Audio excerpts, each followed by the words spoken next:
So I want to start by welcoming all of our audience here, joining us here at the Brookings Institution, and also everyone who is joining us via webcast. We are absolutely thrilled that you're here, and we have a tremendous session in store for you. So I'm Camille Busette. I am the director of the Race, Prosperity, and Inclusion Initiative here at Brookings, which is an initiative that really focuses on economic mobility and equity for poor and low-income Americans and for communities of color. Within our initiative, we have a particular focus on educational equity and also on the role that narratives play in equity and inequity, and sort of the types of results that we see every day in the U.S. population. I want to mention that this particular event is partially funded by the Annie E. Casey Foundation. And I do want us to start, before I introduce our very, very impressive panelists, with a bit of a reflection. So, you know, the earliest American philanthropists were Native Americans. Giving in Native cultures is a way of life rather than an obligation or a responsibility, and that continues to this day. In addition, when there have been surveys done and data collected on giving, it turns out that African Americans give away 25% more of their income per year than whites in the U.S., and 63% of Latino households make charitable contributions. So this demonstrates a commitment that people of color have to their communities here in the U.S., a commitment to a whole that is greater than just them. And yet we still confront a range of negative narratives that show up not only in opinion surveys, but also in the ways in which people of color are treated in school and in society. So in the US, people of color face a really challenging path. They face low rates of economic mobility. African Americans and Native Americans in particular have much lower rates of intergenerational upward mobility and much higher rates of downward mobility than other racial and ethnic groups. People of color also face higher rates of incarceration. In 2017, for instance, blacks represented about 33% of the sentenced prison population, which is about 3 times their representation in the larger population. For Hispanics, they represented 16% of the adult population, but yet they accounted for 23% of inmates. And for Native Americans, who make up about 1.3% of the U.S. population, they account for 2.3%, so double, 2.3% of inmates, so roughly double their representation in the larger population. Now, high incarceration rates are particularly problematic because people who have been incarcerated face even more challenges than when prior to incarceration. So ex-prisoners tend to fare very poorly in the labor market, and it turns out that if folks who are incarcerated happen to have grown up in poverty, that their family, their friends, their children have a much higher likelihood of future incarceration.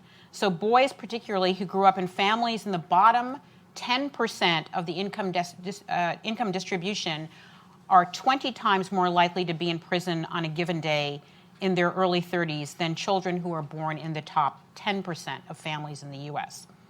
And prisoners are disproportionately likely to have grown up in general in socially isolated and segregated neighborhoods with high rates of child poverty and in predominantly Black or American Indian neighborhoods. One of the top 10 neighborhoods in the country with the highest incarceration rates for men and women at 30 years old is Richmond, Virginia, which is about 80% Black and has an incarceration of 10%. People of color also face tremendous disparities in education, and just one statistic will show this. So in 2018, the high school graduation rate for whites was 89%, 78% for Blacks, 80% for Hispanics, and 72% for American Indian Alaska Natives. So every young person who comes into this world is a blessing. And yet, as you can tell, many face challenges and even neglect. So how do we counter those trajectories and the narratives that accompany those trajectories? We're going to have an opportunity to talk about that today with our two very distinguished panelists, Rodney Robinson and Danielle Reha. Rodney Robinson is the 2019 National Teacher of the Year. He had a 19-year teaching career, and he's had a 19-year teaching career, and he became a teacher to honor his mother, who struggled to receive an education after being denied an education as a child due to segregation and poverty in rural Virginia. In 2015, Rodney started teaching at Virgie Binford Educational Center, a school inside the Richmond Juvenile Detention Center, in an effort to better understand the school-to-prison pipeline. Rodney uses the whole child approach to education to help students who are most vulnerable. As he has said in previous interviews, you encourage social, emotional growth before you get to academic growth, showing the kid that you care about them, you care about their well-being, and you want them to be a better person. When they see that, they tend to buy into whatever teaching strategy or methods you engage them with. His classroom is a collaborative partnership between him and his students and is anchored in him providing a civic and centered education that promotes social emotional growth. Robinson uses the knowledge he has gained from his students to develop alternative programs to prevent students from entering the school-to-prison pipeline. He tries to help his students integrate back into society, including making sure they are registered to vote if eligible. If they are ineligible because of felony convictions, he teaches them how to get their rights restored. Rodney has been published 3 times by Yale University and has received numerous awards for his accomplishments both in and out of the classroom, most notably the REB Award for Teaching Excellence. He is a member of Richmond Mayor LeVar Stoney's Education Compact team, which includes politicians, educators, business leaders, and community leaders, and is working with city leaders and local colleges to recruit underrepresented male teachers into the field of education. He has also worked with Pulitzer Award-winning author James Forman on developing curriculum units on race, class, and punishment as a part of the Yale Teachers Institute. Rodney earned a Bachelor of Arts in History from Virginia State University and a Master's in Educational Administration and Supervision from Virginia Commonwealth University. Welcome, Rodney. Thanks. Good to be here.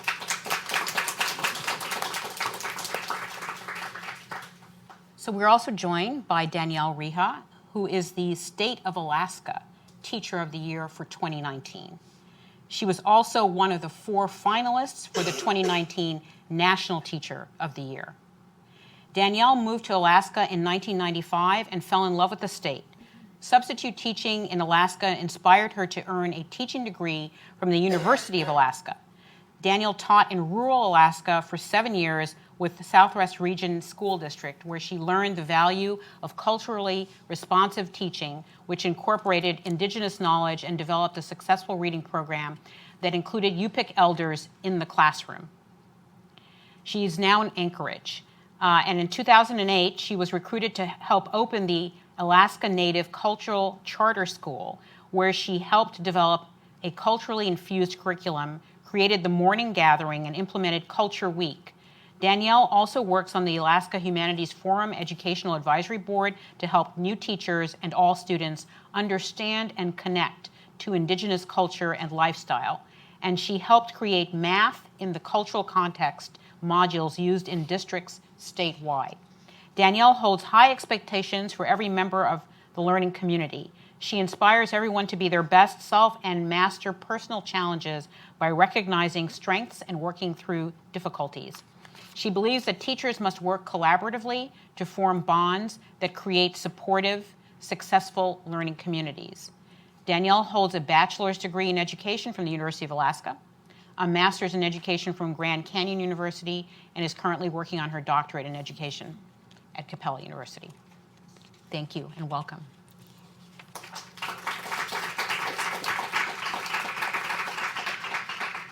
So I feel particularly awed by those incredible resumes, and I'm sure you do as well. I think there are no better people to ask about how do we really counter damaging and negative narratives and stereotypes than these two impressive panelists. So I'm going to start first by letting you get to know them. I want each of you to say a little bit about yourselves, and that can include, your family and any other little tidbits that are interesting that you want to share about yourselves. I also want you to talk a little bit about the work that you do with your students and who your students are. So, Rodney, why don't we start with you, and then Danielle, we'll continue on with you. Mm-hmm. Well, like I said in my intro, I became a teacher to honor my mother. My mother, she wanted to become a teacher. She was the best teacher I had, even though the majority of her life she only had a 6th grade education. But what she did, she didn't let a license stop her from teaching. She raised every kid in our community, often with little or no pay. And she would always tell us that it's your job to make things better for the next generation and to teach them how to make things better for the generation after them. And so growing up in that type of environment of equity and being loved and nurtured really pushed me toward the classroom. And so I've always felt the need to work in high need schools because I've always felt that, kids in, non-high need schools, they're going to get their education regardless. But I feel that kids that come from high needs, they need a dynamic teacher, a special person in the classroom who's willing to go the extra mile for them. And so I've always worked there in my 20 years of experience. Before I moved to the detention center, I worked at Armstrong High School in Richmond, Virginia. Armstrong High School pretty much is that area of the city that's segregated economically, racially from the rest of the city. For example, 5 of the 6 housing projects in the city of Richmond fed into that high school. And so I always felt that those people are the best people. Poverty and that struggle creates some of the best people you will ever want to meet and work with. And so I've always was ingrained in that community. However, after working there for 12 years, it's just started to experience burnout. Working in a high needs school with 1,500 kids with all sorts of needs really started to burn me out. And so around 2015, I started to look for something different. I still wanted to work with high needs students, but not 1,500 high needs students. And so what I did, I got a call from my current principal who was down at the Richmond Juvenile Detention Center. And she called me to ask me did I know someone who was interested, but she really told me she was calling to ask if I was interested because she said I would be impactful from day one with the kids. And so I thought about it, but then something happened in 2015. The Department of Education report came out about the school to prison pipeline, and it said Virginia was the #1 state in referring schools to the juvenile justice system. And so I figured I could read as many books as they are written in reports, but why not go into the juvenile detention facility and teach? That way I can see what is going on, how are the kids ending up here? And I had a major philosophical change because I always believe there's a poverty to prison pipeline in America and that we criminalize being poor. And so I was like, I want to go and see what this whole school to prison pipeline is really about. And one thing I remember, my first day on the job, my first class comes in and there was a student who I had just failed from my comprehensive high school in that classroom. That was my wake-up moment. It's like, I failed him, he's in jail. And so it really caused me to re-examine everything I did, from grading practices to attendance policy to pedagogy to relationship building, everything, because I know when you fail a kid, it increases the odds that they will end up in a prison system. And so I'm working in the prison system. Not only am I working, but I'm starting to develop alternative programs, starting to talk to city and state leaders about what can we do. And when I talk to them, it's not me, it's my kids. I'm telling their experiences, how they ended up here, how it starts with a simple suspension, and how exclusionary discipline and some school practices play into the school to prison pipeline. And so I'm just happy to be out there advocating for my kids, but it's their advocacy. I've taught them to advocate for themselves. So when I'm telling these stories and I'm telling politicians and all, these are what the kids are telling me. This is how they ended up here. And then I also encourage the students that once you leave, you can still advocate for yourself. And so we work on a civic-centered approach. I wrote curriculum units on the school, the Virginia juvenile justice system as part of Yale Teachers Initiative, because my students didn't understand the system. And so I wanted them to understand the system, to advocate, to make better decisions for themselves, because I told them, when you come here, you know, sometimes a temporary setback is what you need to refocus and get ahead. And so let's take advantage of this time that you're here to move on to the next level. And that's really my approach when I'm working with my students every day. Even, you know, unfortunately, we have some kids there that are 11 years old to kids that are 19 years old. So I just vary the approach, but the whole purpose is to make you a better person when you leave my classroom than the day you walked in. Great, thank you very much. Danielle? So I got into teaching merely by accident. I went to Alaska to work in the fishing industry for 6 months to save money for a graduate program as a physical therapist. And while I was there, the superintendent asked me to substitute teach, and my first answer was, no way. And he said he'd pay me $120 a day, and I said, okay, I could be persuaded. And that's where I fell in love with teaching. I was put into a classroom, unbeknownst to me, where there were going to be a couple of kids who were emotional behavioral. They had beat up teachers. They had put the chemistry lab on fire, a whole bunch of crazy things, these kids. And I connected with them. And I didn't know that they were special needs in any way. And the principal was like, whoa, you are a natural. And I was like, okay.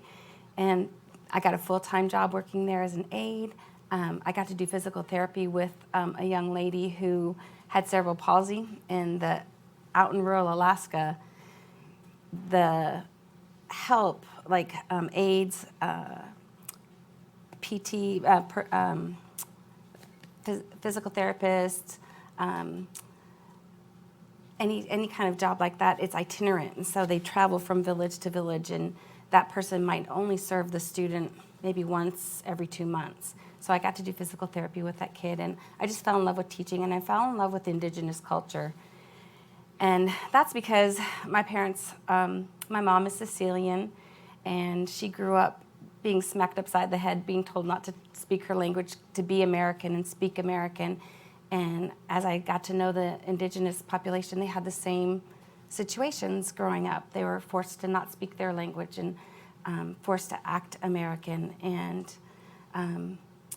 And it's traumatic when you learn the history. And that's what I did, is I learned the real history of the people I was working with. And I went to UA, got my degree, and instantly decided to go teach in rural Alaska. In rural Alaska, you can only get to most of those sites by a 6-seater plane, on a snow machine if the river is frozen in the winter, or upriver on a boat. There are no grocery stores, there are no Starbucks. Most of the kids, unless they've left the village, which most haven't, have never been on an elevator or an escalator. They've never seen a fresh fruit other than maybe an apple, because apples last a long time. Milk, everything is canned. They've never had what we just consider part of our daily life. And Alaska Native students score lower on standardized tests than any other ethnic group in our state, even people who come as refugees to our state and don't speak English. And I kept hearing this over and over again, and kept hearing politicians say, oh, the Alaska Native kids, they're bringing down our scores. And I know, working with them, I know that their people are geniuses. I mean, they've survived for thousands of years and created the kayak and created so many things. And I thought, well, how can I teach my kids that those are the people that they come from? And so I started working with elders. And I got in a lot of trouble with the district, because they sent about every 2 years, they'd buy a brand new $80,000 curriculum that Washington said was tried and tested and true and worked for all kids to improve their reading or their math scores. Well, all middle American white students, yes, true, but not indigenous students who didn't have the same, life experiences. So imagine, you're a student and you've got this math test about slope, and it's about a skateboarder going off a curb, and they have never seen a curb. They don't know what a road looks like, and they're trying to gather all this verbiage, and they're not even thinking about the math in it. And so and same thing with language arts. I had to teach the elements of literature to kids, and we're reading stories about big city high schools and just things that they had no context, they had no idea. And so I brought in UPIC elders and had them tell oral traditional stories, and we learned about the elements of literature that way. I put those beautiful curriculums that were so expensive in a closet and put a padlock on it, and I got in a lot of trouble. But my kids were learning, and my kids started doing better on the tests. And those tests meant nothing to them. They lived a subsistence lifestyle. The only jobs in those villages are at the school, or if you work for the mayor's office, which is usually a little shack. Nobody works for an income. Everybody just lives off the land. Even bathing is different. They steam bath every night. So the men haul the water and the wood into this 2-room shack, and half of it is a steam room, and you bring in a basin of water, a basin in there, and you put a little bit of hot water from the stove and a little bit of cold water from the bucket, and your shampoo and stuff, and you sit on the floor with other, like for me, females, with other females, and you bathe and you talk and you socialize, and then you rinse, and then you go to the cool room and you cool off, and you might go in and out of the hot room several times. But I can tell you this, when I became a teacher, even knowing that I was connected to the indigenous culture, I never thought I'd be steam bathing with my students and my parents and my grandparents. So it's a different lifestyle, and it's beautiful. And then I moved to the city, and I always thought that everybody respected and admired the indigenous people because in the communities I taught, they valued each other. But then I got to the city and I realized how much racism and hate there was for my students, and how they thought that they were what society said they were. They were the drunks, they were the homeless, they were the non-successful people. And I knew that I had to teach them who they really were and give them some confidence. And that's my passion. And I think that when you work as a teacher, your job is to become a learner and learn who your kids are and who your families are, so that you can show them how wonderful they are. And that's my passion for teaching. Thank you both for sharing that with us. I know when we get to audience Q&A, there's going to be a lot of audience Q&A. But I wanted us, you've mentioned a little bit about some of the challenges that you've encountered, but I wondered if you could give us a little bit more sort of texture around the kind of challenges you've faced as you've tried to make changes. I'm good, thank you. As you've tried to make changes, tried to be innovative, what has that felt like? So Rodney? Sometimes it's like banging your head against the wall. Because in corrections, because ultimately we can say detention center or whatever, but this is corrections, this is jail. You have outdated attitudes. They're very punitive. And when you start to talk about empowering students and doing things that are for the best needs of the student, you incur, a lot of people don't want to hear that. The kid who committed a crime, this kid should be punished. And so when you try to implement change, you get people who don't want change. They're so used to things, they're so rigid. They run things like a strict prison. And when you're empowering students, they're just threatening to the system. I always say, I believe in abolitionist teaching. The quote Bettina Love is, understand the system you're in, and if it's not working for you, let's work to change it. And so when you're empowering your students and they're starting to make changes, jail officials are threatened by that. And so what we had to do as teachers, we had to show them that, hey, empowering students only makes things better here. You know, for example, you don't have any incidents during school, you know, because the kids are engaged, they're doing things. So let's extend this to the other side. Let's get more programs, let's do more things, let's get some restorative justice in the mix. And just getting that change of attitude to where you're not viewing them as criminals or convicts, but you're actually viewing them as teenagers who made mistakes. That is the hardest obstacle to overcome. And I'm not just talking about detention staff, I'm talking about state officials. You know, having to understand that this is a teenager who made a mistake. This is not a convict. You know, I've had this conversation with state officials and starting to get them to understand what culturally responsive teaching looks like. For example, in the state of Virginia, in our state-operated programs that runs our juvenile correction facilities, you know, we serve a 71% minority population.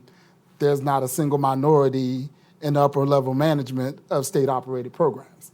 That is a major problem and a major issue because if we want kids to succeed, they need to have people in power who look like them and value them. And the people that are in power don't necessarily have those beliefs. So that would be my biggest obstacle. The second obstacle is probably just general education practices. You know, sometimes I tell my district, look, the same thing as Danielle said, this ain't gonna work for my kids. You know, the traditional way of doing things doesn't work. So these kids are in survival mode. And so my whole purpose is to get them out of survival mode and to get them to a relaxed, productive environment where they can do things that they really want to do. And so it's really about creating that positive experience. Because one thing I always ask my kids, like, when was the last time you had a positive experience with school? Some of them go back to kindergarten, first grade, some say never. And so what I do is I say, this is a good school. You know, when was the last time you had 3 square meals a day, a roof over your head? When was the last time you actually physically felt safe? Or when was the last time your opinion has been of value in the classroom? And so you have to get them to overcome the negative ways they feel about themselves in order to participate. And so those are my 2 hardest things, is the old ideas of punitive punishment versus the building up of self-esteem of the students so that they can be productive. Great, thank you. Danielle? One of my things is the systems. So we are a charter school, but we're a Title I charter school. 93% poverty at our school. And because we're Title I school, we do get federal funding, and they think that they need to infuse our school with the curriculums that I told you don't work for my students. And because we're Title I, they say in order to keep those funds, you must teach these curriculums with fidelity, which is against everything we do. So of course, we don't use those curriculums, or we use them very minimally. And we've gone round and around with the district and with the state. And then I think for a lot of our students, some of our students are really connected to their culture, and they subsist, and they hunt and they fish and they store their food, and they eat muktuk or whale fat, or they produce seal oil, but some of them don't. And so we've incorporated the science and the math and how you do those things into our classroom. And so we have found people in the city who subsist, and we bring in that learning for our Indigenous students. And so then they feel more connected. And some of the lessons that I've created with math in the cultural context, it shows them that their ancestors and that their ways of life are valuable. Willie Hensley, who's an Inupiaq man who helped write the Alaska Native Claims Settlement Act, where Indigenous people in Alaska weren't put on reservations. Instead, they formed corporations, and they make lots of money for their people, and their people get to live their own way in their own lands. He said, you stand on the shoulders of your ancestors. And so I teach my students that their ancestors are wise, and that wisdom flows through them, and that they can grow and be anything, because they don't believe they can, for sure. For sure. So I try to get them connected because there is a disconnect. And then fighting the system 100%. Even Indian education, Title VII, has been against some of our programs. And that's really disheartening to me and to my students. And then teaching my students to advocate. There's nothing more powerful than when a student is heard. I have them write their legislators. I have them study the issues that are facing Indigenous people all over our state. Global warming really is real. Some of their villages are falling off into the ocean. The animals that they hunt are going out farther into the ocean, and they're not able to subsist the way they used to. Their languages are dying. We've already lost one Indigenous language in Alaska. And how to get them connected with the people who speak their language so that they can make sure their languages stay alive. When they get letters back from legislators or from corporations, there's nothing more powerful. And there's a meeting, I just was telling Rodney today, it's called AFN, Alaska Federation of Natives, and they have a yearly meeting that discusses all of this stuff, but for 36 years they've had an elders and youth conference that precedes this.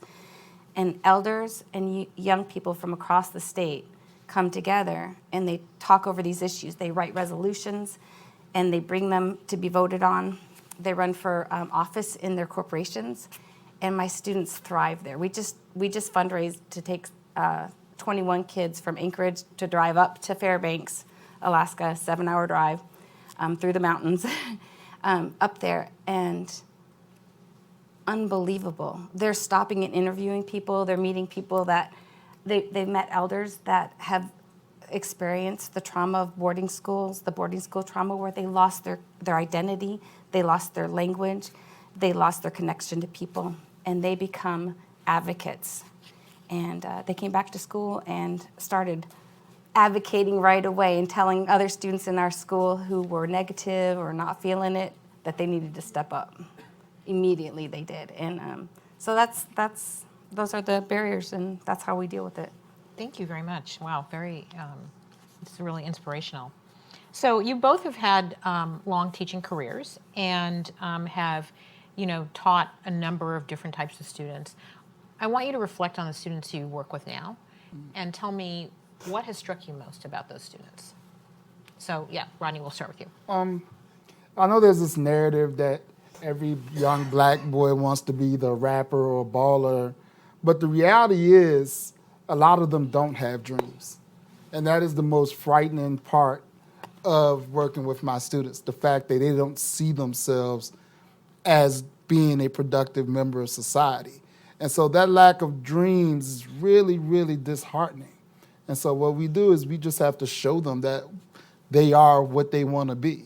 And it's really hard to get over those barriers and get them to believe in themselves. And then when you're working with, my population, which is 90%, black boys, there's this issue of toxic masculinity in our culture that we have to address, because our students, they're hurting because of it. Their relationships with people are hurting because they don't understand. They see this world through this toxic ideas that are being pushed on them, not only by some things in the culture and the music, but by their families. And so it's really hard to get them out of that mindset to say, this is what you can be. This person deserves respect. This is how you treat a woman. And they don't have those types of things. And I mean, there are various issues. A lot of that is due to the fact that all the men have been pulled out of our society by the prison system, but it's really important for us to show them that you can be better than where you come from. And then the other issue with my kids is the mental health. Especially in the black community, there's this stigma about mental health. And it's really hard barrier to overcome. I remember I had a student one day, he came from court, and he was just flying off the handle upset because he had got sentenced to court-ordered therapy. And his whole thing was, I'm not crazy, I'm not crazy. And so he and I had a conversation about why the judge sentenced you to therapy. He said, I had PTSD and I'm depressed. And so we started talking, and he survived a drive-by shooting in which 2 of his friends were killed. And I was like, that's not normal. You know, it's okay to admit that I'm not here. You're here on a probation violation for drugs because you're numbing that pain. You know, you're not dealing with those mental health issues that you're working with. And so he and I had this long discussion, and I'm also a believer in modeling. You don't talk about any behavior that you're not modeling with your students. And I was having some issues. You know, I remember I was at home and my wife told me, "Hey, did you hear about the 4-year-old on Southside who got shot?" And my response was, "Yeah, that happens." But I realized, wait a minute, that's not a normal human response to something like that. I was absorbing so much of my kids' trauma that I wasn't dealing with my mental health. And so I started, you know, I sat down with this young man and I was like, "You'll pick out a therapist for me if you go to therapy yourself." And so I figured I have to model this behavior if I want these kids to become healthy. And not just physically healthy, but mentally healthy, because a lot of our kids, they're out in the streets, they're not drinking and drugging because it's the cool thing to do. They're numbing the pain. And it's important that we teach them how to address and deal with that pain so that they aren't constantly being violated for these little things when they're just trying to deal with the hurt and the trauma that they've been through. And so those are some of the big issues, you know, that have struck me about this, just that lack of mental health, that toxic masculinity in society, and just their overall lack of dreams and believing in themselves. Wow. Okay. I'd have to agree with him with the indigenous population that I serve as well. There's so much trauma. There's a lot of suicide. They have the highest suicide rate in the nation. And just making our place their safe place and a place where they feel like they can learn. And the reality that they face racism on a daily basis, almost 24/7, and and to recognize that and to speak openly about bias with my students, because they don't talk about it.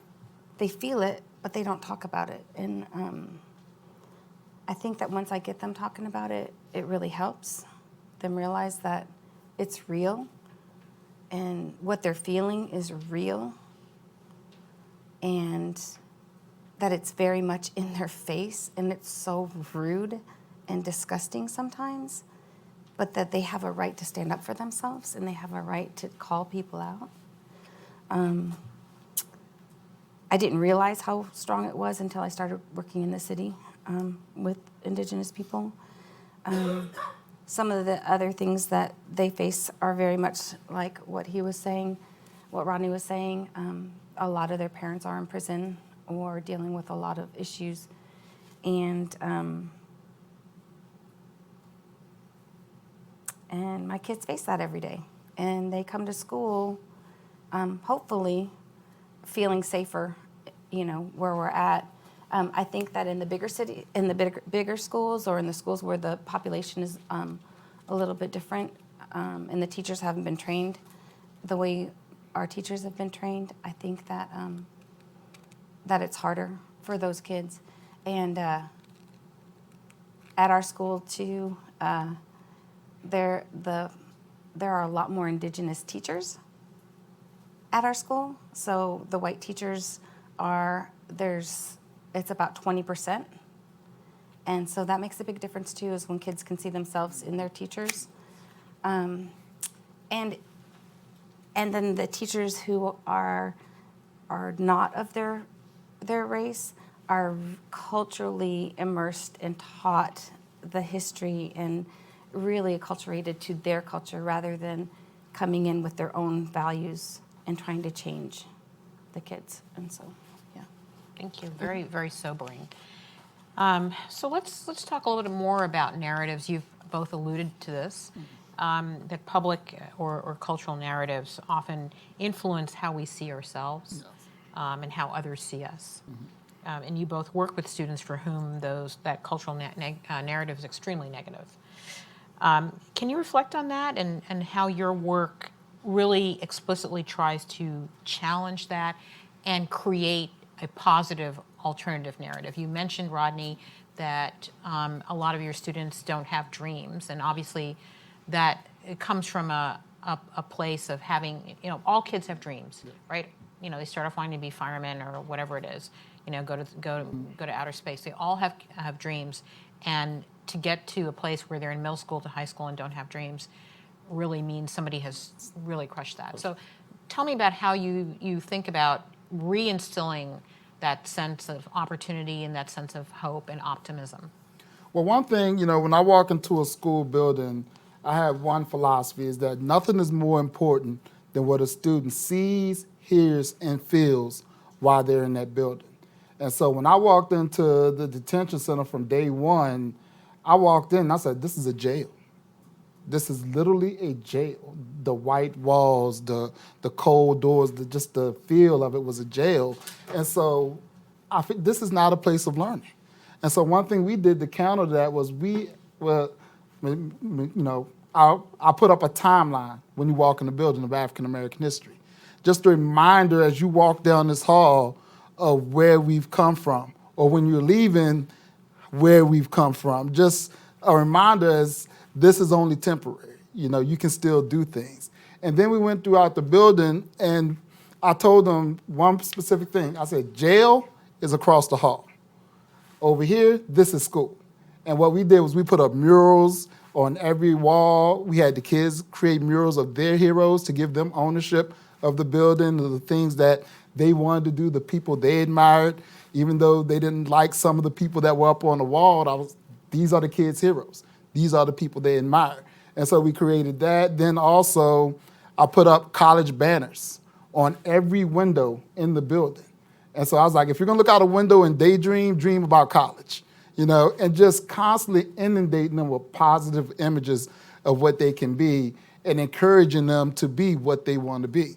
One thing I always do when I travel, when I see African Americans or LGBTQ people in positions that counter the narratives that they have in their mind, I take a picture with them.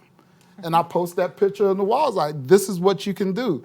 This is what we're doing. And so they're constantly inundated with negative stereotypes of who they are and what they can be. What I do is I try to counter that narrative with everything positive that I see. And so that is really that's what it's about. And not only do I show them the pictures, but I bring in the people. That is the most powerful thing for them to hear from, lawyers, doctors, dog trainers. We have kids that are so into dogs, and we've had kids that have gotten out and started businesses dog walking, thanks to gentrification, but that's a whole nother thing. But they're making good money in these businesses and things that they had never thought of. And whenever a kid has a like or a dream, you have to feed that like and that dream. And you have to give them and show them that they can do it no matter what. Even though society tells them they can't do it, even from the literature that we pick out in the school, everything is a positive representation of what they can be or something that challenges the narrative of who they think they are.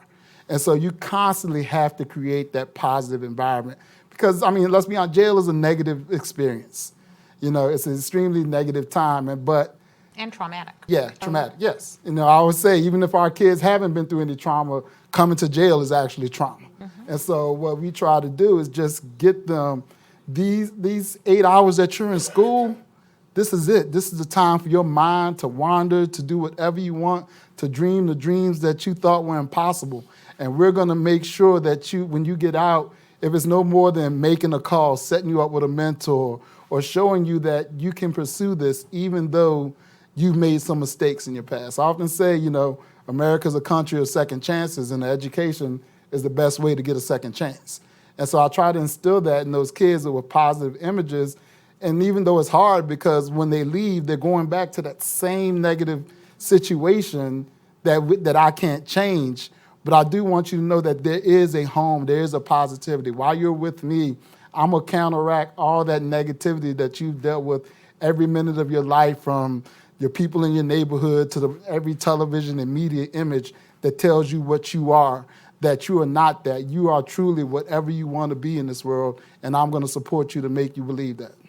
Amen to that. Yep. Danielle? So for me, when I connected with Indigenous culture, I connected through the values. And there are cultural values that transcend race. They transcend gender. They transcend geographic location.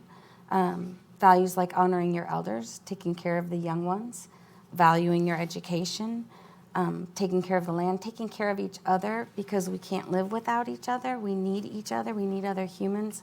And I was always taught those by my grandparents and my parents. But then when I moved to a village and heard elders saying, this is what we need to teach our kids, not what's in your school books, I connected. So my school focuses on those values. And in focusing on those values and making that the core of our school, we get a lot of other cultures or families that have a strong connection to their culture. And it's a great mix of people because of that. And it's beautiful to see kids find value in their culture and build on that. And it's in everything we do. It's in our, instead of having a regular behavior program, like every other school and district, ours is based on cultural values. And there's a meaning behind everything we do. There's a meaning why we walk in the halls in a line. It's not because the district says you have to. We have reasons. We have safety issues, and we talk about all of those values and how the cultural values help support systems in our school. They're not just systems because they're systems because somebody said we have to do it. And I get my kids to interview elders and family members. And then they share their interviews with the class. They learn so much about themselves and about their family that they never knew. We're the media age, so everybody's on their gadgets and nobody's telling stories like they used to. Where I grew up listening to how my parents grew up. They told me all the stories. That's not as common anymore. And so my kids are doing that, all the time. For studying 9/11, my kids, especially when I lived in the village, they couldn't even imagine that many people being in one building. You know what I mean? So I have my kids interview people who were alive during 9/11 and tell them their experience, because then they hear somebody's voice and they can connect to, why is this a part of our history? Why do we celebrate this every September 11th?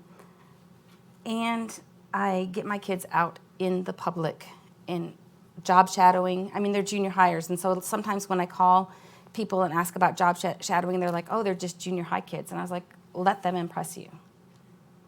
Let them show you that they're not just junior high kids. And they do. Every single time they do.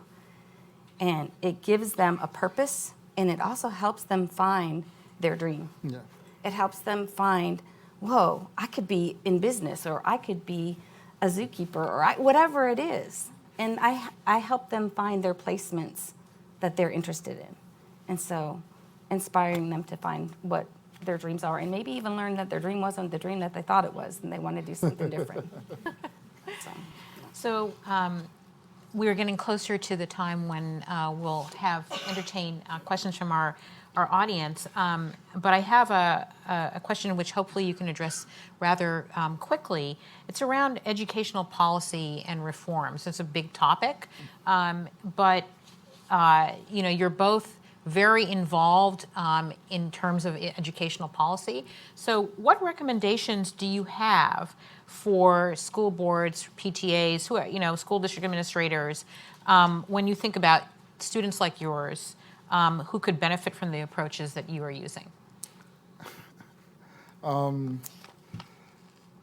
It's simple. We need more people of color in these rooms making decisions. Because as I've gone around the country, I've spoken, to so many different people and places and policy boards, and quite often I'm the only black person in the room, and that's a problem. And so we need more people of color at the table making decisions for our students. And another thing, we need teachers at the table. I always gonna shout out Congresswoman Johanna Hayes, but people don't realize this is something revolutionary. We got a teacher on the actual education committee. It's a revolutionary idea to actually have someone but what she's doing is she's letting policymakers know that this is what policy looks like in Washington, D.C. This is what it looks like by the time it gets to the classroom. And it's having a really great effect on how they're viewing educational policy. So I think we need more people of color at the table, and we need more teachers at the table when it comes to making educational policy. And to take it a step further, we need students at the table. You know, no one's more can describe the experience in that classroom better than the student. So we need to start giving students voices into policy and decision making, and just give them control. You know, our kids are so wonderful that if we sometimes step out of our way and let them lead, we'll be surprised at what we can get. Great, thank you. Danielle? Well, first of all, how many of y'all know that this is Piscataway land? That's a problem. If you're from Washington, D.C., you should know that. In the state of Montana, they've created a bill that is Indigenous learning for all. Every student that comes through their public school system has to learn who the first people were of their area, of their state. I think that that should be required in all states. I think that we should know that. And I think that would bring more value to the people who are the first people of their lands. And just, I have the same thing that he had as far as bringing teachers to the table and really involving them in some of the policy making. This year I actually was invited to several discussions, and it made a big difference. My state almost went to a charter school program where private charter schools are allowed and people make money off the kids, and I got to stand up and say, no, you don't want that. Public charters are where it's at, you know. I think more opportunities for teachers to be involved like that would be great. I think elevating educators and getting more educators in the classroom. There's a lot of places where subs are there throughout the year. We didn't have a special education teacher at my school all year last year because they're just not out there. And the burnout is high, and I think that we need to do something about that. Yeah. And if you don't let us come to the table, we're going to barge in the room and take over the table. Shout out to everybody in Chicago right now. You know? Yes. Yeah. Thank you both very much. So, you know, you alluded to this. You've also said a little bit about this, particularly when you were talking about being out in the villages, and I'd like you to start answering the question I'm going to ask here. So most learning takes place actually outside of the classroom. Absolutely. Right? So how has that informed your approach to your students? So, for instance, Fish and Game regulate subsistence hunting and fishing for my students, which seems awkward because they should be able to hunt and fish. That's how they live. But my students wanted to know, why do they regulate, or why do they say that I can only catch this many fish? And so I took them out to the streams, and we did a bug count, and we tested our waters to see if our rivers were healthy to sustain more fish. And then we brought in the whole debate of the Pebble Mine, which my students did some deep down research on what kind of damage an open pit mine could or would do to their river system. So again, it's inside our classroom.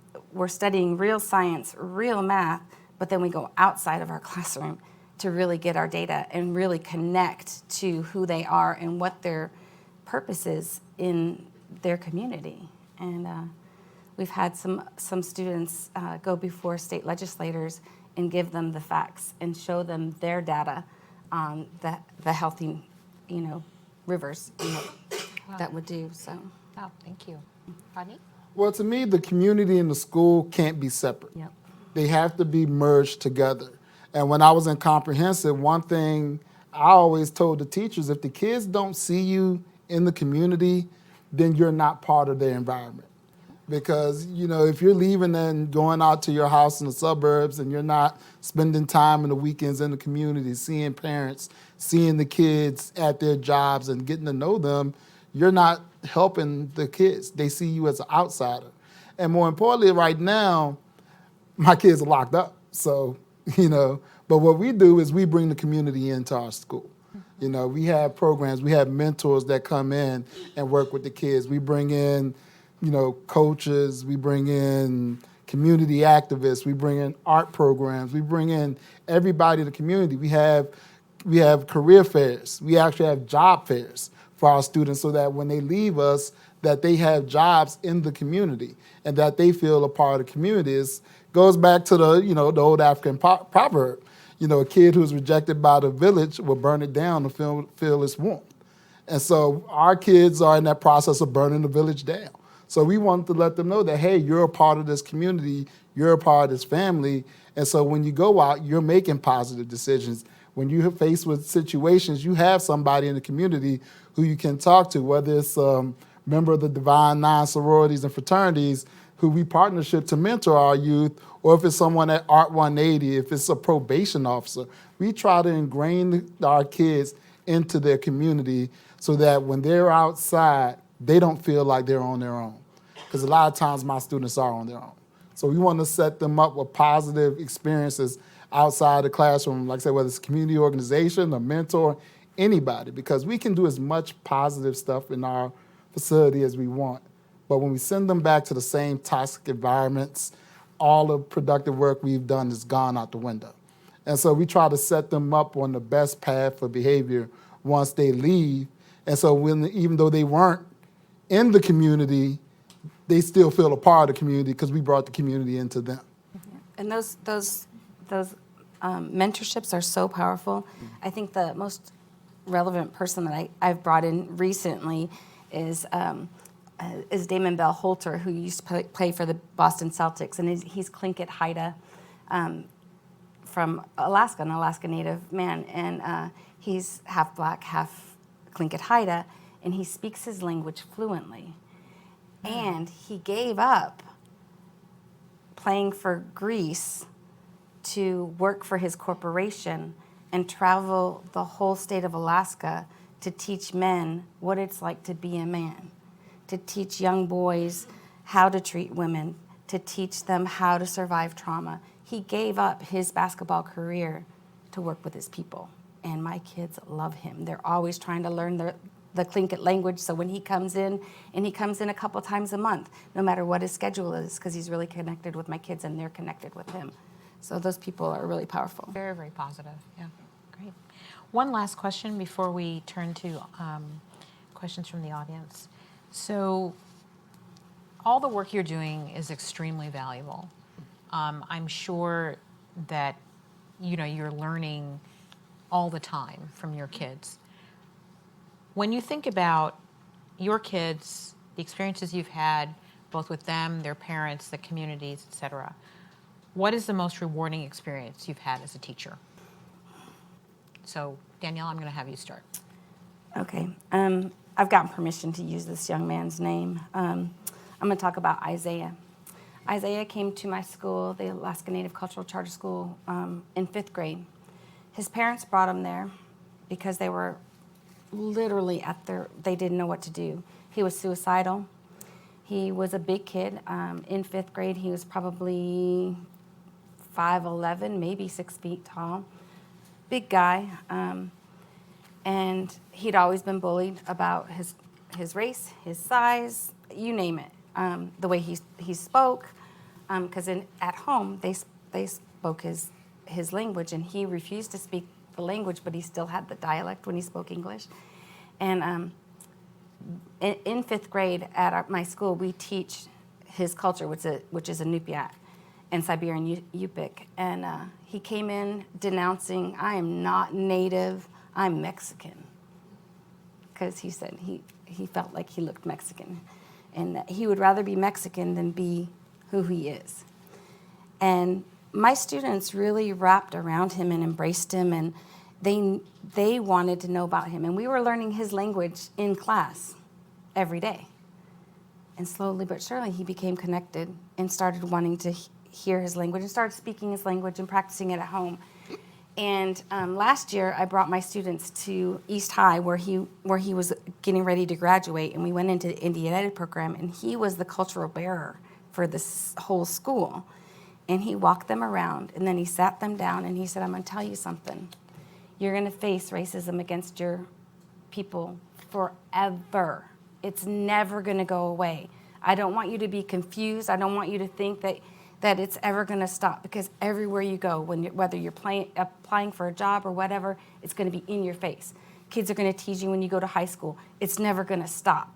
And I was just like, whoa. And he said, but don't stop being who you are. And this guy, he now makes and sells indigenous drums from walrus gut. He goes back to his home village every year and hunts and gives all the food to the village. And he has a national a drum and dance group where he's written over 50 songs in his language, and his dance group tours all over the world, singing and dancing. And this boy was suicidal, and he still has suicidal tendencies, and he'll call me and say, I just need someone to talk to, because I'm going to be a strong Inupiaq man. And I have lots of stories like that, but that's probably my most recent strong one, that this boy was hopeless, and his parents were hopeless. And he found a way to connect to his culture, and it's his livelihood. It's his livelihood. He lives his dream of being an Inupiaq man. Wow, thank you. My dream is kind of, my biggest moments are kind of selfish, because I got into this thing to honor my mother, who taught me to pass it down to the next generation, and their job was to make it better for the generation after them. And so I think my biggest accomplishment is that I have about 22 former students who are currently teachers, some of them in the same schools that they grew up in. And so that to me is my biggest moment. Not only them, but also have another 10 to 15 who are social workers in their neighborhoods or in the school. And so that's my proudest moment, because to me, that's my mom's dream. I'm passing it down to them, and to see them take it on and pass it down to the next generation.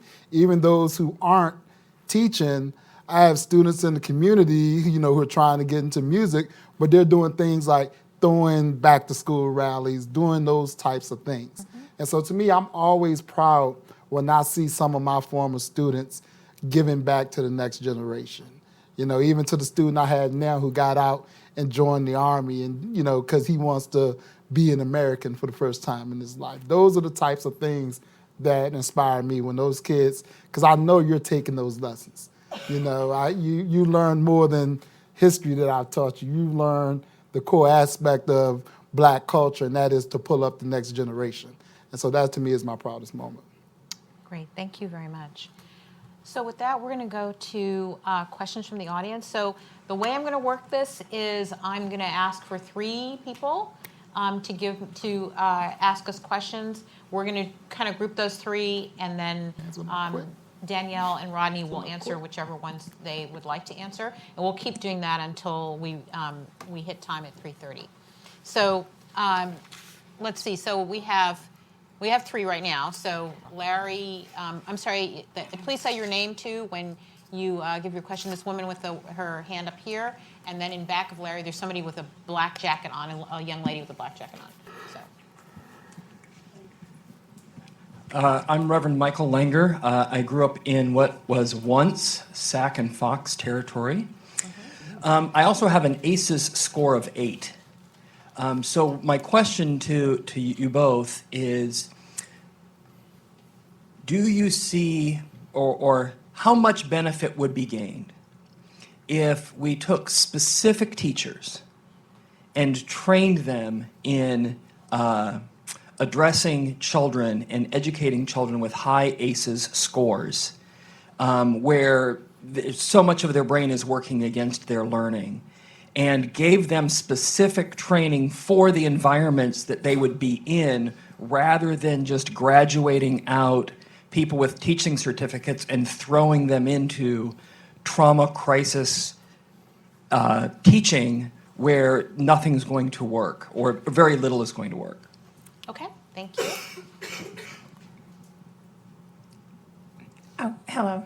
My name is Tina Fletcher. I want to say first thank you. I'm a former Anacostia High School teacher, so I appreciate everything you said about your neighborhood. But I'm from a town in Arkansas with less than 1,000 people, so I appreciate the rural piece too. I'm an ed policy PhD student at Penn, and I study black male teachers. So of course I'm a huge Rodney Robinson fan. My question is, of course, a policy question regarding teachers of color.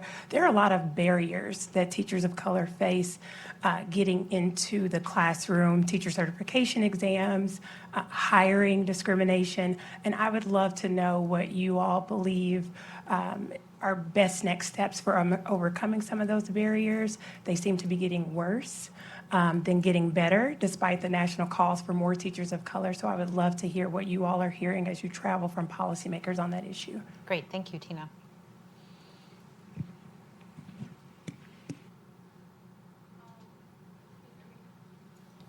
Yeah, just speak up.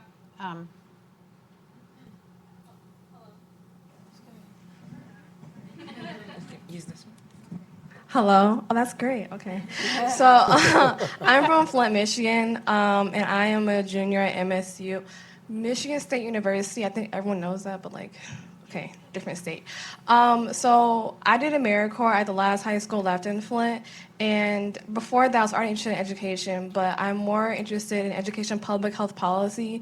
So what advice would you give someone who's just in their junior year, on the way to grad school eventually, who wants to pursue education, wants to be an educator, changing education policy that is what you're saying, intersectional, intercultural, that bypasses what we think is different and are scared of it. So yeah. Great, thank you. Okay, so our three questions are around specific training for teachers who are immersed in very difficult environments, and so that it's much more than your general training. That's the first one. The second one is around policies for overcoming the rather low numbers of teachers of color in the classroom, and the third one is career advice for somebody who wants to enter the education field, particularly interested in intersectionality. I'll take the ACEs one. How about that? that. Okay. So for ACEs, trauma-informed schools are, man, they are right on with training teachers. I think there's nothing more important, especially because getting that trauma-informed training, you also get to learn about secondhand trauma, which is real for educators. You take home those problems, and they become a part of you. And so I think that all schools should have it. And Do you think that should be part of the the general ed program? Absolutely. I think that, and then heading into your question in the back, I do think that teachers need to be taught that there is going to be a lot of trauma, because honestly, I don't think that a lot of people realize that when they're getting into the education field, and that's one of the main reasons that teachers get out of education. And as a young person going into the teaching field, don't just go to teach kids, go to be an advocate for kids and teach kids to be advocates for themselves. Don't give up that passion, because it sounds like you've got a lot of it. Yeah. I'll try and hit quick. To the policy one, get in the classroom. Get in the classroom and put student voice first. One thing I've discovered, adults love telling adults no. It's a little harder to tell children no. So if you empower students and empower student voice with your policy and your work, then you'll be successful. The teachers of color one, that's really right up my alley, because I've literally been around the country speaking on that. And you have to have honest conversations. One thing I've been trying to do as I go around the country is have honest conversations about teachers of color.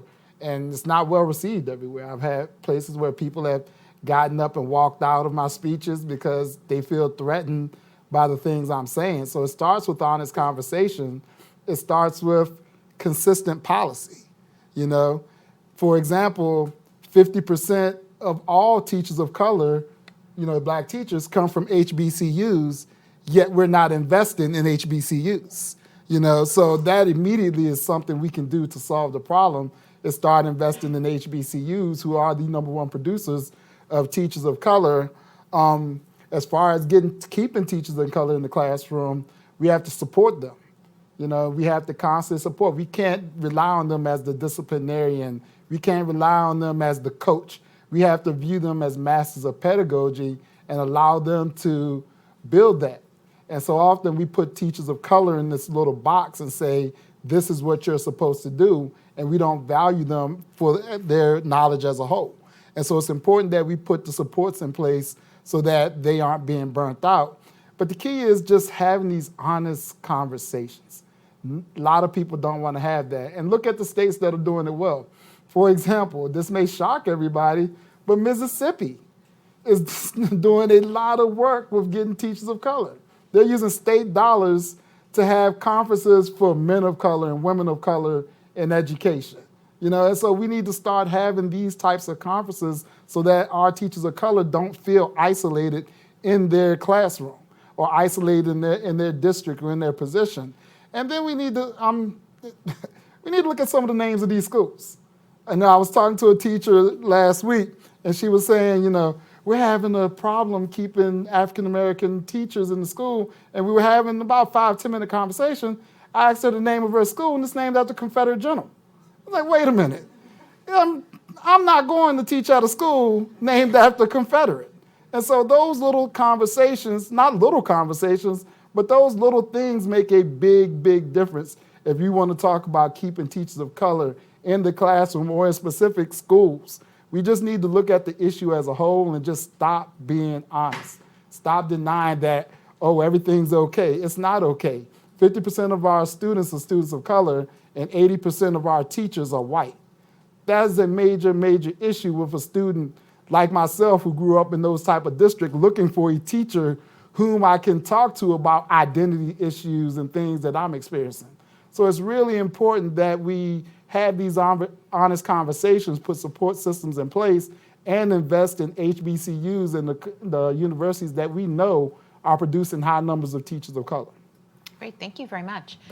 We'll take 3 other questions. So this young lady with with the white blouse on, please first. Thank you. And then some other hands. I saw somebody else, okay, with the gray sweater.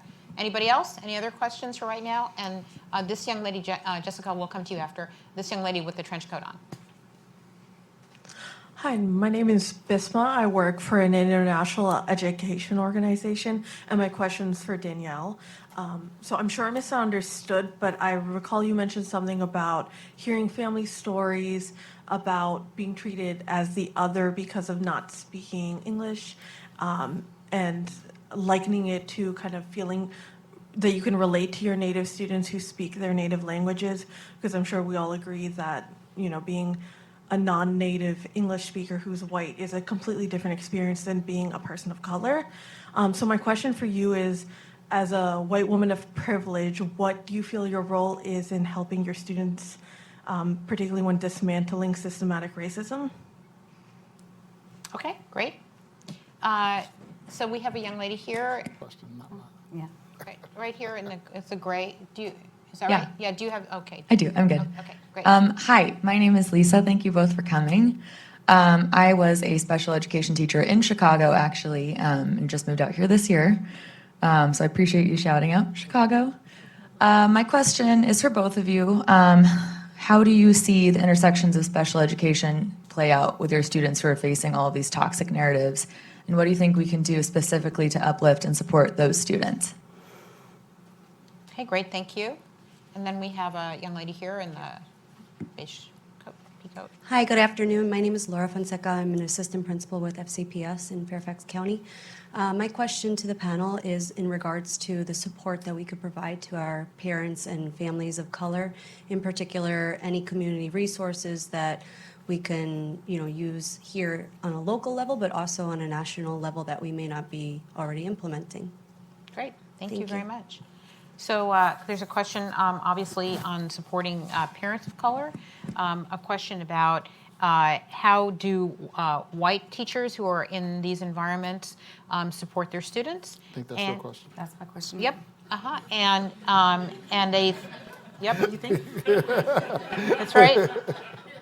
And the third question is around supporting kids in special ed and what you've seen that works there. So, Okay, I'm going to address your question first. And so I've got an actual funny story about the whole language thing. So my mom is Sicilian and North African, and she was not allowed to speak her language. And I was telling my students that story when we were learning about the boarding schools and the boarding school epidemic, when kids were not allowed to speak their language and they were beaten and traumatized for that. And one of my students said, "Miss Ray, I wish I could talk to your mom." And I said, "Why?" "You can talk to my mom anytime you want." And she said, "Well, I want to tell her how lucky she is because she comes from Sicily, and if she really wants to learn her language, she can go there and learn it. Where I come from, there's 5 speakers left in my language, and if it dies, there's nowhere else I can go to learn my language." And that was so profound to me. So I think being a white-looking teacher, a white teacher, I think that it's so important to really know and really listen to the stories and the real history that's not in the history books, and teach that to your students so they can realize how important their language learning is, how important it is to keep those languages alive, and how important it is to tell their stories and tell their people's stories. Does that answer your question? Or not really? Yes? Okay, cool. I'll make sure I got you. Well, I'm not a white woman, so I can't answer that question. But as far as the SPED one, number one is all teachers need to view themselves as SPED teachers, and that, our government should kind of put some, stipends so that all teachers should become exceptional ed certified, and college prep programs should include more exceptional education courses for those who aren't pursuing that route, because all students are different. All students have different needs, and we need to make sure that as a teacher in front of a classroom, I can address the specific needs of every single learner in my classroom. But in detention, that's a real big issue because 90% of our students are exceptional ed. And so we're at our school, everybody in the building is not only trained in their subject, but we're also exceptionally ed certified. And so that's really a big thing. But then to harp back on another issue I had was the teachers of color. We're throwing kids in special education because we don't recognize their cultural differences. Yep. And so we're quick to get an IEP in the child study and throw them in exceptional ed. But if we had teachers of color who understood those kids, who understood their culture, we wouldn't necessarily have those high numbers of exceptional ed.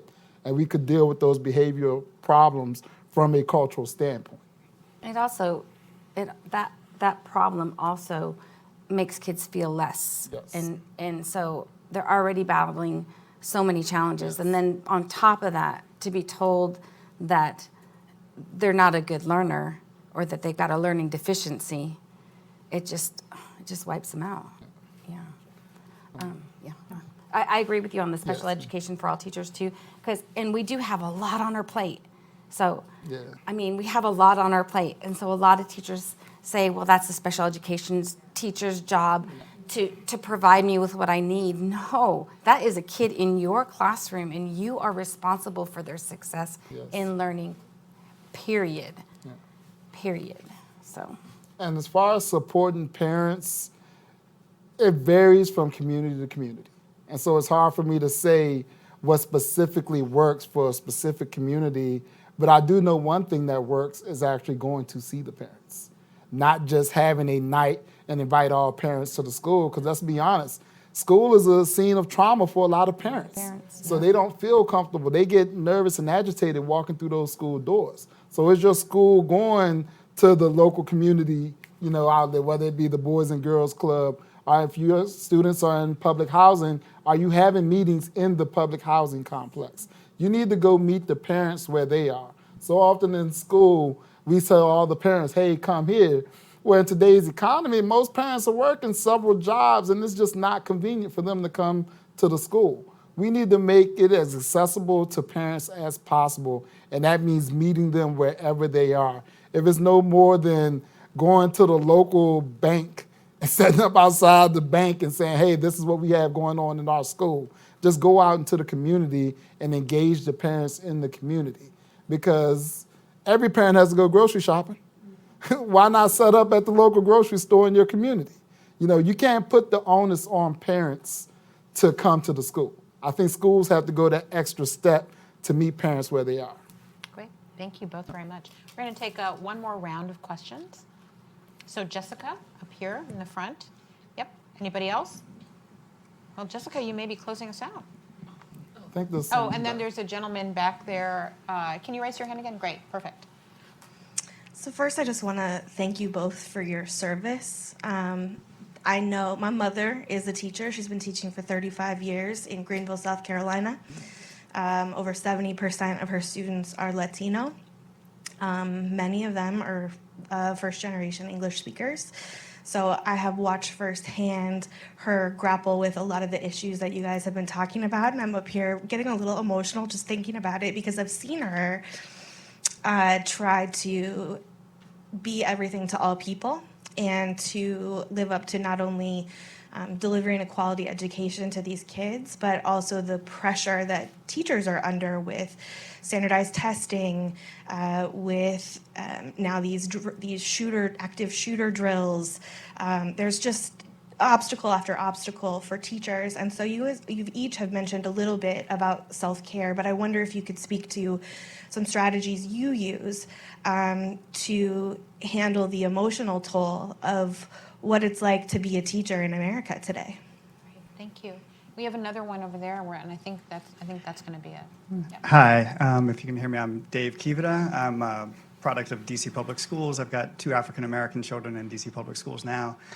And Ms. Rihal, you spoke a moment ago about, I think, trying to align your teaching to the standards that you were expected to teach to, and I think this probably applies to both of you.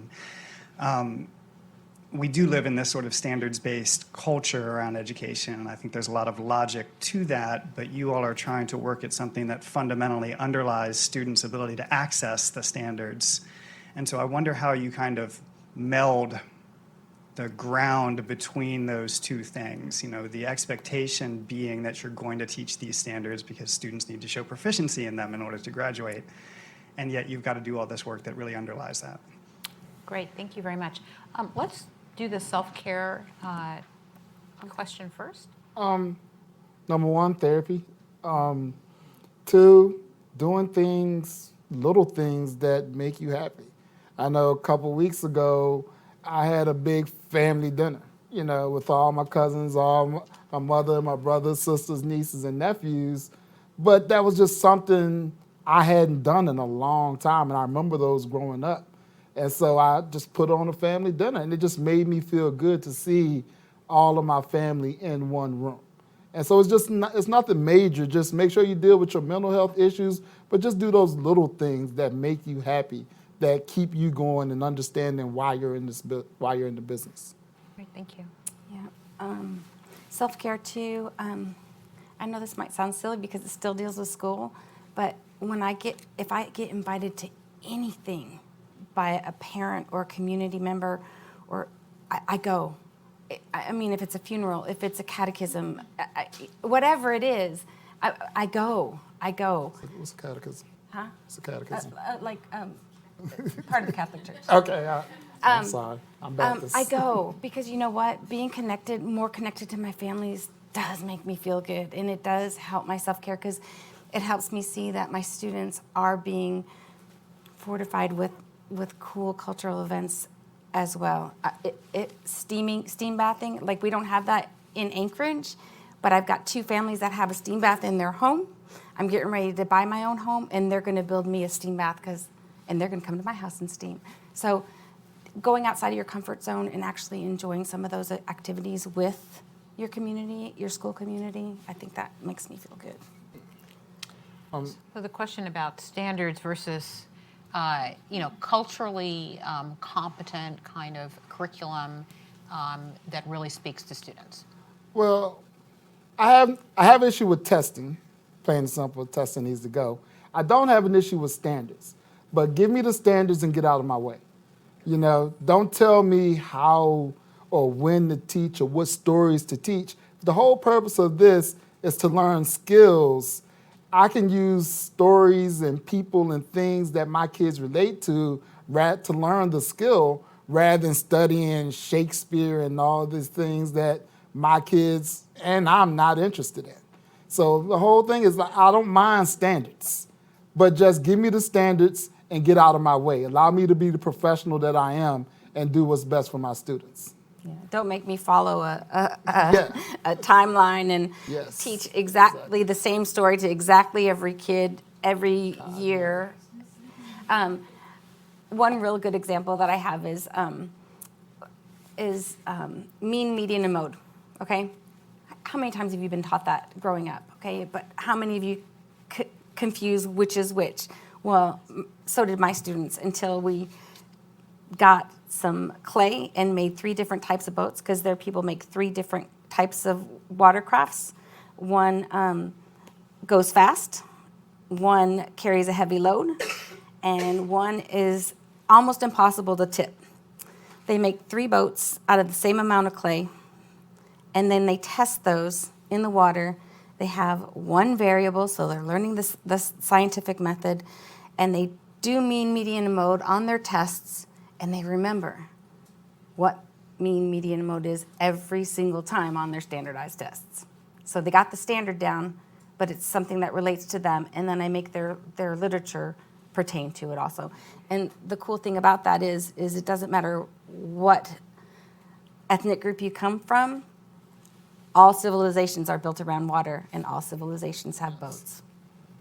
And just as a parent, if you see a teacher teaching out of a textbook, just pull your kid out of that class. I'm serious.